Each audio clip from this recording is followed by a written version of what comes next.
Bayangkan itu jalan berapa meter? Bisa bayangkan? Nah, ketika sampai saraf pusat itu diolah. Ini cepat ngolahnya, panas. Tahu hasil panas, dia olah lagi, tarik. Nah, waktu berita tarik itu dia turun lagi ke situ. Bisa bayangkan? Itu kurang dari 1 detik, panas langsung. Nah, itu prosesnya. Nah, saya cuma punya istilah. Maka itu kalau saraf Jawa ini celaka. Tahu kata saraf Jawa? Dia bilang panas. Terus naik jalan diolah. Keburu matang itu juga.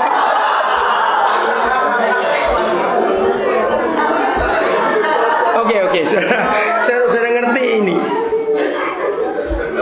Ngerti nggak maksudnya? Ini gerak refleks itu luar biasa, cepat sekali. Nah, waktu dia saraf ini memberi perintah panas, lalu saraf mengolah tarik, itu 2 kali pulang pergi loh ya. Betul nggak? 2 kali bolak baliknya ini. Hebat sekali. Nah, arti ayat 25 bagi suami istri dengar. Ini penting sekali. Maka itu suami istri harus tahu ini kita satu tubuh. One body, the same body. Kita harus tahu. Untuk sampai ke saraf pusat di otak, itu melewati berapa bagian tubuh? Dari ibu jari melewati telapak kaki. Kalau dihitung lagi dari ibu jari nggak ada ruas jari lagi. Ruas jari ke telapak kaki, telapak kaki ke tumit, tumit ke betis, betis ke lutut, lutut ke paha, terus ke naik semuanya. Nah, bayangkan kalau sampai lututnya ini berdusta, sarafnya bilang panas, bohong. Banyak ngerti ilustrasi ini kan? Bohong. Maka perintahnya balik, oh nggak panas. Harus di stop. Ada yang bohong di sini, ada yang dusta. Dengar suami istri itu kalau kita saling berdusta, maka tubuh kita rusak sendiri. Renungkan, rusak sendiri tubuh kita.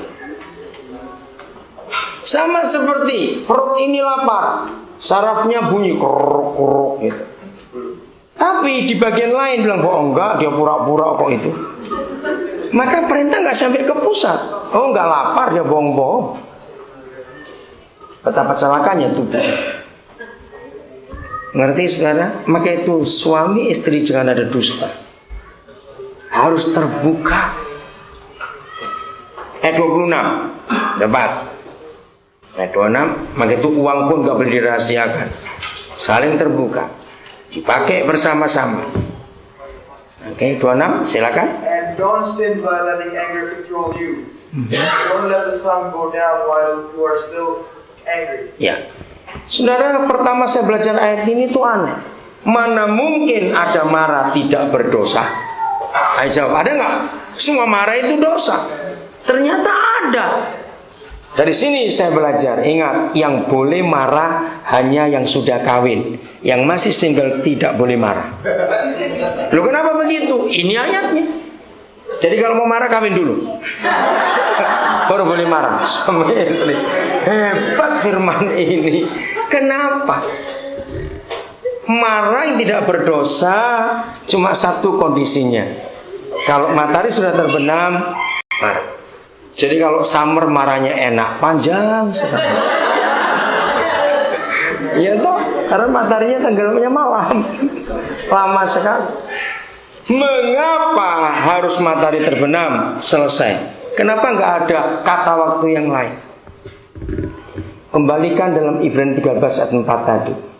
Karena kalau sudah matahari terbenam berarti sudah malam, orang harus naik ke tempat tidur. Betul tidak? Jadi ketika suami istri sepanjang hari itu marah, maka begitu matahari terbenam, ayo bertobat, saling mendoakan, berdamai. Karena kita marah ke tempat tidur. Tempat tidur kita sebagai apa tadi? Tahta Tuhan. Surga ada di situ. Jadi kalau kita suami istri naik ke tempat tidur sambil marah, maka kita mengotori tempat tidur kita. Ingat Ibrani 12 ayat 14, catat ayatnya. Ibrani 12 ayat 14. Dikatakan begini, berusahalah hidup damai dengan semua orang, sebab tanpa kekudusan tidak ada orang bisa memandang Tuhan. Ibrani 12 ayat 14. Work at living in peace with everyone. Everyone. Ya. Terus? And work at living a holy life. Ya. For those who are not holy will not see the Lord. Ya. Kalau tidak kudus, tidak melihat Tuhan. Kudus di situ karena nggak mau berdamai dengan semua orang. Istri, suami, orang atau kucing? Loh, jawab, saya tanya ini. Orang atau kucing? Ya nggak ada orang yang sama kucing ah. Jadi suami saya harus berdamai kalau mau naik ke tempat tidur. Kalau tidak damai, nggak ada Tuhan di situ. Dan ayat ini luar biasa. Papa tidak memberi batas berapa kali terbenam. Itu luar biasa indahnya. Jadi suami istri marahlah tiap hari.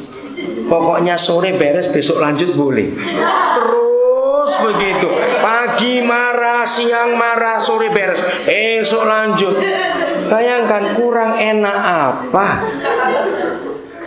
Amin. Kurang enak apa? Dikasih kesempatan marah, masih mau cerai lagi. Goblokmu itu loh. Jangan tersinggung saya ngomong ini. Jadi marah itu boleh pagi, siang saja, sore tidak. Amin kan cepat. Enak tau jadi suami istri boleh marah seperti itu. Asal sore kita berdamai, ampuni, selesaikan. Sungguh gak ada Tuhan seperti Tuhan kita, katakan amin. Yang firman-Nya sehebat ini sudah. Tuhan baik. Kalau sudah 3 tahun tiap hari marah kan bosan sendiri. Betul nggak? Kalau nggak bosan, keterlaluan kamu udah gitu aja. Pasti 3 tahun marah-marah terus. Kalau sudah 20 tahun kawin, 30 tahun kawin, lebih celaka lagi kalau marah-marahan terus. Masa kita nggak mau belajar dari kesalahan yang ada? Dalam New Living Translation bagus. For anger gives a foothold to the devil. Ya itu. Kemarahan itu, kalau saya pakai istilah, memberi sarang kepada iblis. Jadi kalau suami istri sudah berminggu-minggu, berarti sudah berapa puluh kali matahari terbenam dan belum damai.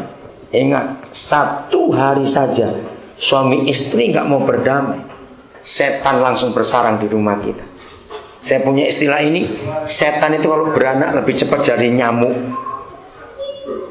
Serius, nyamuk itu cuma berapa hari sudah netas punya anak lagi. Nah setan, kalau suami istri nggak mau berdamai, anger menjadikan sarang pada iblis untuk tinggal di rumah kita. Besok kita bangun, setan sudah punya cucu di rumah itu sudah. Serius. Makanya itu berhari-hari saudara nggak mau berdamai dengan suami istri. Wih, berapa juta setan di rumahmu. Itulah neraka itu tadi. Bisa bayangkan? Nggak ada home buat anak-anak, walaupun ada house. Jadi suami istri itu keputusan kita harus ambil untuk menjaga pernikahan kita. Hadirkan surga di keluarga kita. Ingat kemarin kita belajar the final job, the final restoration. Kita ingat itu. Bahwa Tuhan ingin surga hadir di antara kita semua. Amin. Supaya dunia melihat Yesus lagi. Mari kita menghampiri Dia.